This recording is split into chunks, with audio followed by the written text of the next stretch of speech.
I developed a really high level of gratitude when I was young. And that was just simply because in the circumstances of my life, I had 10 of my best friends die over about a 10-year period.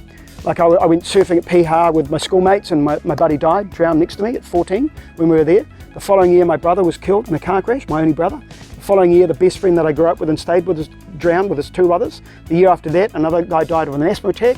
Then there was Peter, who drove his car off a bridge in Australia.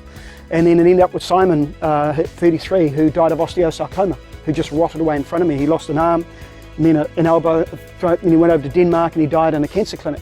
And I flew over there and brought his body back to New Zealand. Makes me emotional just thinking about it. The most horrible thing I've ever been through.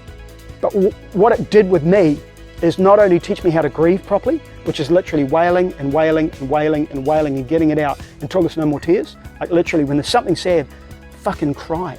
You know, excuse my French, but cry and cry and cry and cry until there's no more tears, until literally there's nothing left.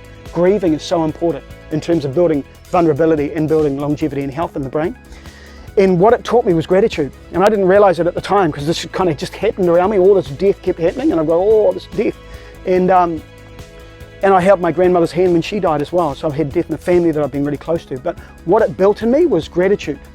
And I have this kind of overabundant level of gratitude, which is literally when I wake up in the morning, I'm like, oh my God, I'm alive and awake